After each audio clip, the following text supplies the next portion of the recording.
डोडो TV.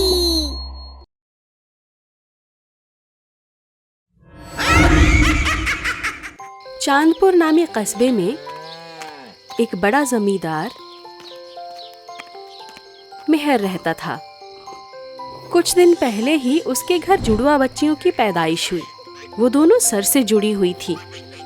पैदाइश के कुछ रोज बाद ही किसी नामालूमात वजह से जुड़वा बच्चियों की फौत हो जाती है और फौत के बाद दोनों जुड़वा बच्चियां डायन बन जाती हैं। उनके जुड़वा डायन बनने के बाद कस्बे में लोग भी फौत होना शुरू हो जाते हैं।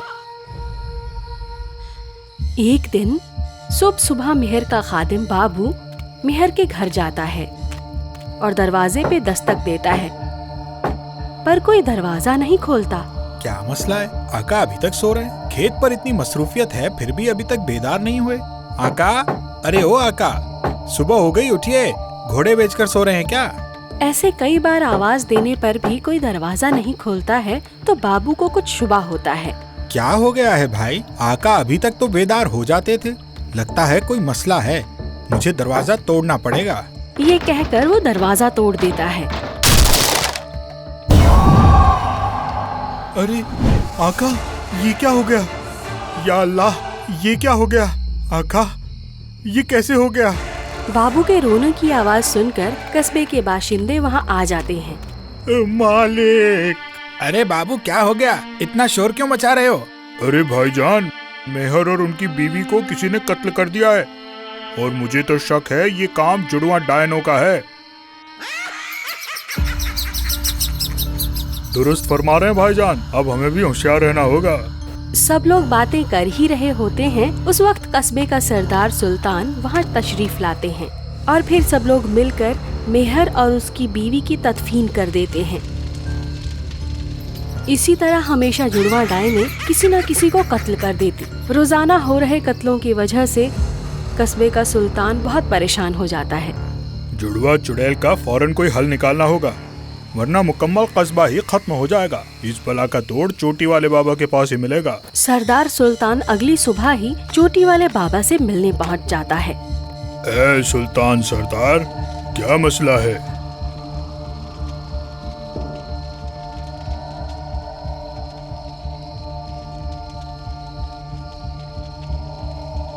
मुश्किल बड़ी हो या छोटी, सबका हल बाबा के पास है। ये लीजिए सरदार, ये मेरी साबित की हुई इल्मी घंटी है। इस घंटी की आवाज सुनते ही डायन कोसों दूर दौड़ेगी।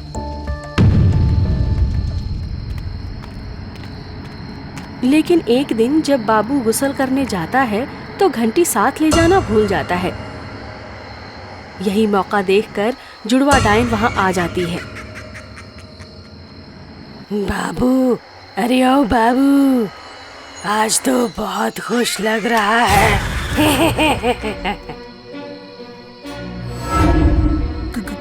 कौन? अरे बाबू, इतनी जल्दी भूल गया हमें? याद करो, तू भी तो था उस रोज जब तुम सबने मिलकर हमारा कत्ल किया था।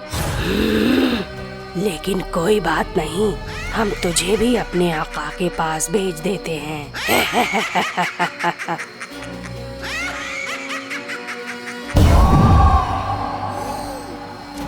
तुझे कत्ल करने के बाद सब लोगों को बारी बारी मारेंगे।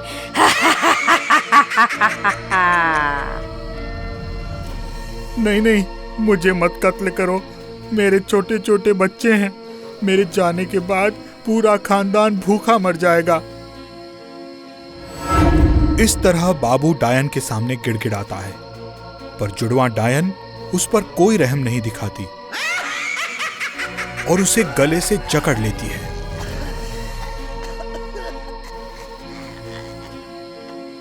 बचाओ, कोई बचाओ। बाबू दम तोड़ने ही वाला होता है, तभी बाबू की बेटी घंटी लेकर वहाँ आ जाती है और जोर जोर से घंटी बजाने लगती है। इससे जुड़वा डायन हड़बड़ा जाती है और बाबू को छोड़ देती है। ये लड़की यहाँ कैसे आ सकती है? इस कस्बे में तो लड़कियों के पैदा होते ही कत्ल कर दिया जाता है। ये मेरी बेटी है। मैं इस कस्बे की रिवायत को नहीं मानता।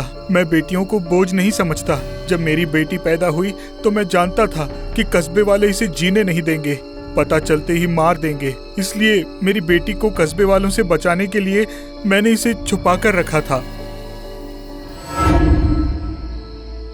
तुम इस कस्बे की रिवायत को नहीं मानते तो तुमने हमारे अब्बू के साथ मिलकर हमारा कत्ल क्यों किया? मैंने तुम्हारा कत्ल नहीं किया। मैं तो आका और मालकिन को समझाने आया था, लेकिन आका ने मेरी एक न सुनी और सरदार के साथ मिलकर तुम दोनों का कत्ल कर दिया। लेकिन अब किसी का कत्ल नहीं होगा। हम साथ मिलकर सरदार की अकल ठिकाने लगाएंगे। सरदार के पास बाबा की घंटी है, उसका कत्ल करना इतना आसान नहीं है।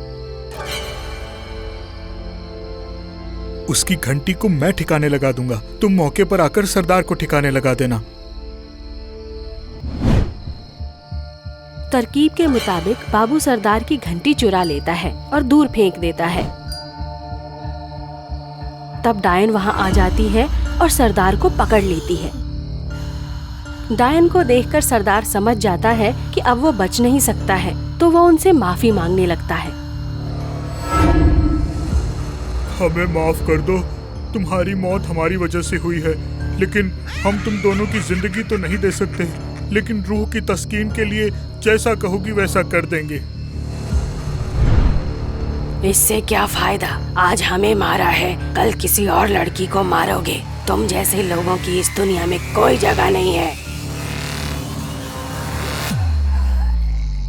और फिर जुड़वा डायन सरदार का गला काटकर उसका कत्ल कर देती है और कस्बे के लोगों से कहती है, अगर तुम लोग हमें भरोसा दिलाओ कि इस कस्बे में अब फिर किसी लड़की का कत्ल नहीं करोगे तो हम सबको माफ कर देंगे। हम सब अल्लाह के नाम पर कसम खाते हैं कि कभी भी जिंदगी में लड़कियों का कत्ल नहीं करेंगे। हमारा बदला तो पूरा हो गया था। हम तो सिर्फ तुम सभी को सबक सिखाने के लिए रुके थे। ये कहकर दोनों डायनें हमेशा हमेशा के लिए चली जाती हैं और चांदपुर फिर से हंसी खुशी से जीने लगता है।